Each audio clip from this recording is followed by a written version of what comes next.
Olá, eu espero que todos estejam bem. É com bastante alegria e satisfação que nós estamos aqui mais essa semana, dando continuidade aos nossos estudos, conhecendo a doutrina espírita através do Livro dos Espíritos. Ainda na parte segunda do Mundo Espírita ou Mundo dos Espíritos, nós estamos no capítulo 4, tratando da pluralidade das existências, falando sobre parecenças físicas e morais. Hoje, na questão 212, vamos ver a pergunta que Kardec fez aos espíritos, que foi a seguinte: há dois espíritos, ou, por outra, duas almas nas crianças cujos corpos nascem ligados, tendo comuns alguns órgãos? E eles respondem assim: sim, mas a semelhança entre elas é tal que faz-vos pareçam, em muitos casos, uma só. E assim foi a resposta dos espíritos para Kardec. Logicamente que nós estamos nos referindo aqui sobre aquelas crianças que nascem, né, gêmeos, siameses, onde você tem a semelhança física no mesmo corpo, dividindo ali o mesmo corpo. Então os espíritos respondem que se trata de dois espíritos, embora eles dividem ali o mesmo espaço do corpo físico. Muito interessante porque aqui o espírito Miramês faz um comentário chamando justiça desta questão. Vamos ver mais em detalhes, porque isso vai nos trazer uma visão muito importante de quando nós temos algum tipo de desentendimento com algum de nossos irmãos e por razões múltiplas, diversas, quando nós não conseguimos nos acertar, nos reconciliarmos com eles, a justiça divina pode, né, propiciar uma condição para que os espíritos venham encarnando no mesmo corpo físico, para que no dia a dia, estando juntos, né, dividindo ali o espaço, tendo que fazer coisas juntas, esses espíritos vão diminuindo as diferenças, para que eles possam, né, se reconciliar. Se reconciliar. Por quê?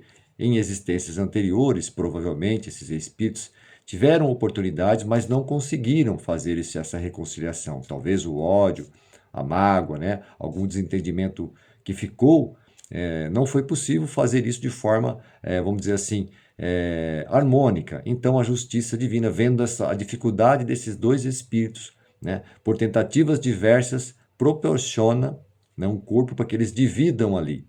São duas almas, ou seja, dois espíritos, né, encarnando o mesmo corpo, tendo que fazer as coisas de maneiras simultâneas. Então vejam, a experiência, a vivência que eles vão ter ali naquele corpo vão facilitar essa reconciliação, ou seja, essa sintonia de ideias, de pensamentos, para que eles possam se ajustar, se acertarem, né? Então, Miramês, sobre a questão 212, faz um comentário sobre a justiça e diz assim: raros são os casos em que dois espíritos tomam corpos com órgãos comuns.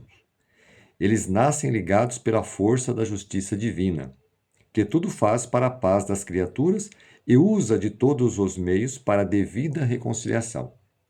Um dos meios é esse em referência: dois espíritos nascerem em corpos ligados, que os obriga a respirarem juntos, a comerem juntos, a descansarem juntos e a terem por vezes as mesmas ideias. O corpo, nesse caso, é mais do que uma prisão. Ele inspira ideias de renovação e ainda a assistência dos pais ajuda esses espíritos, pelo carinho que não falta, a sentirem a bondade de Deus mesmo no arroxo das provas. No caso mencionado, pode haver afinidades de sentimentos, tanto no passado quanto no presente. Porém, nem sempre é assim.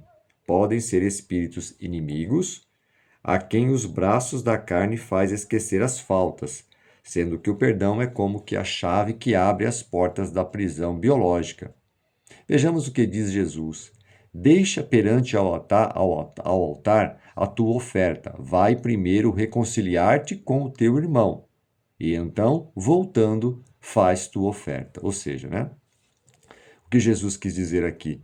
Que nós precisamos, a todo momento, buscarmos o quê? O entendimento, a reconciliação, quando nós temos alguma mágoa, quando nós temos alguma situação mal resolvida, nós precisamos dar eh, ou seja, dar essa oportunidade para nós e para a outra parte também. Porque se assim não for, tudo aquilo que fazemos em nome de Deus não terá validade, porque nós não estamos conseguindo de fato exercitar o perdão, a caridade, perdoando, compreendendo talvez o mal que tal pessoa fez contra nós, ou que nós mesmos tenhamos feito contra outras pessoas, se nós não tivermos esse entendimento, primeiro devemos buscar essa reconciliação, buscar a outra parte, conversarmos e nos entendermos.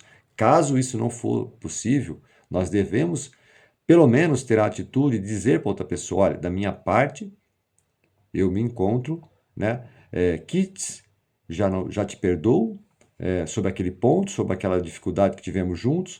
Aí, se a outra parte não quiser, é um problema da outra parte, porque você deu o seu ponto de partida, você buscou a reconciliação, manifestou verdadeiramente, né? Não pode ser só da boca para fora. De fato, temos que dizer para outra pessoa que aquele mal que ocorreu, aquele desentendimento, aquela briga, aquela discussão que às vezes se exacerbou, passou dos limites, né, e houve ofensas, nós precisamos ter esse entendimento e buscar isso. Óbvio que você se libertando, você está dizendo a outra parte que, embora tenha acontecido tudo aquilo, você está de coração aberto para recomeçar, se reconciliar. Se a outra parte não quiser, no momento certo, no momento oportuno, ele também verá, chegará a hora de haver a reparação, certo?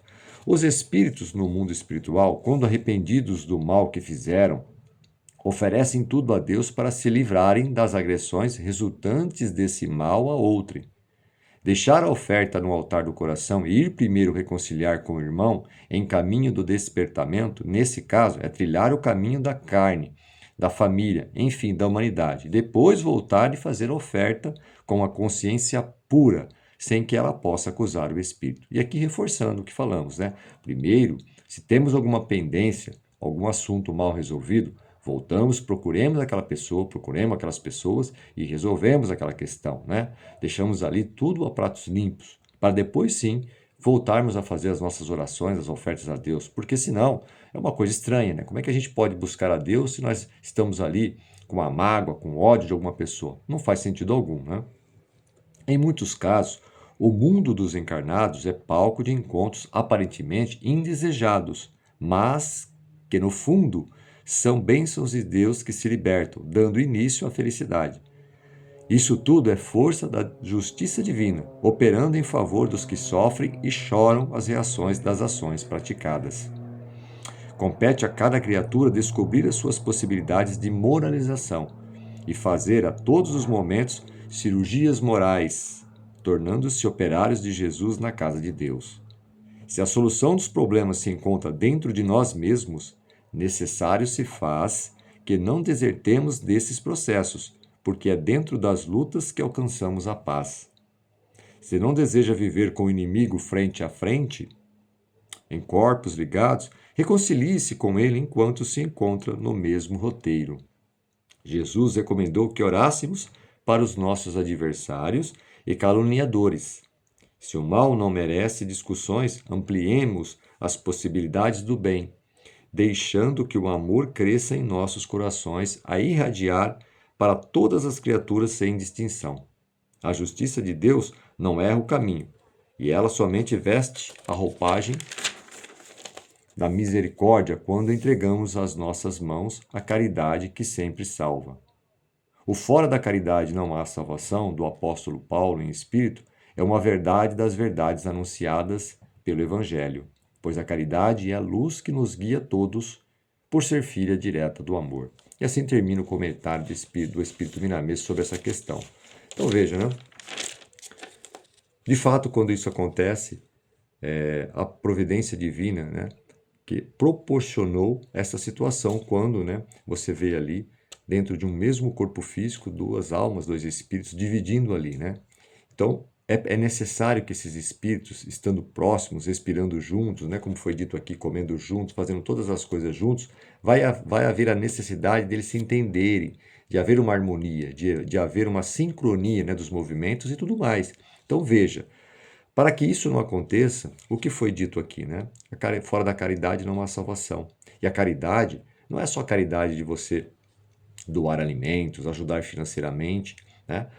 Nas questões materiais. A caridade tem a ver com o que? Com respeito, com a humanização, né? Ou seja, amar o próximo, compreender as dificuldades do próximo, tentar ajudar dentro daquela situação que o nosso próximo se encontra. Muitas vezes nós não queremos ouvir os problemas alheios, mas eles existem, eles estão ali. Então, praticar a caridade com os nossos irmãos é isso. Às vezes estamos em condições mais favorecidas e às vezes os nossos irmãos estão em condições menos favorecidas. E essa troca, que ora possa ser nós, possa ser eles, nós precisamos respeitar o ponto de cada um e verdadeiramente ouvir e procurar ajudar da melhor maneira possível, respeitando, né, valorizando o ser humano. Então, muitas vezes, essas coisas passam em branco, nós nos esquecemos disso, né? Que os papéis estão trocados muitas vezes. Hoje você está numa condição mais avantajada e o nosso próximo menos, não quer dizer nada, porque todos nós passaremos pelas mesmas provações, né, até que possamos atingir um nível de evolução máxima. Mas para que isso aconteça, somente uma maneira, a vivência, a convivência, né? Viver juntos com as pessoas, vai nos dando o quê? Essa habilidade de conviver, de respeitar, de compreender, que é difícil hoje, né? Todo mundo quer ter as coisas, todo mundo quer falar, todo mundo quer ser respeitado, mas nós estamos deixando a outra parte falar, nós estamos também respeitando a outra parte, verdadeiramente estamos ouvindo, prestando atenção, né? Esta caridade, muitas vezes, né, confundida somente com a caridade material, ela é importante, todas elas são, mas aqui principalmente é entender a vida do próximo, compreender e buscar ali um equilíbrio nas relações. Muitas vezes temos que nos calar para evitar brigas, discussões, porque a outra parte está enervada, né? Muitas vezes, numa condição de dificuldade, não consegue ter ali o controle emocional. E nós estamos numa condição melhor, porque nós não possamos ter esse controle, esperar a hora certa, né, de dialogar e colocar os assuntos mais na mesa para que possa ser discutido, para que possa ser refletido. Ou seja, né, esta reflexão que foi citada aqui, que nós precisamos, né, que tudo vem de dentro de nós, que muitas das respostas estão dentro de nós, né?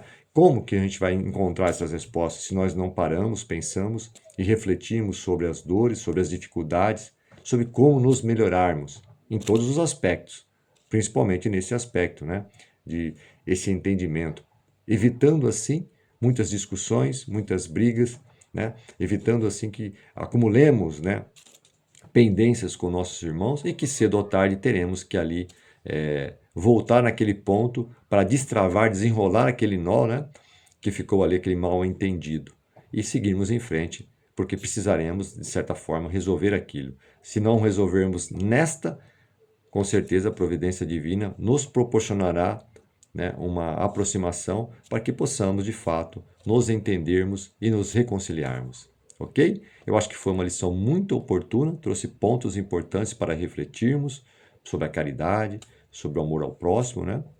E de fato, não adianta a gente querer fazer oferta a Deus, fazer as nossas orações, se no fundo, temos muitas pendências que precisamos tirar do nosso coração. Até que isso não aconteça, será que teremos a validade da providência divina, como foi dito aqui? Não, porque precisamos primeiro nos reconciliarmos. Ok? Mais uma vez eu agradeço o tempo e até a próxima semana, se Deus quiser.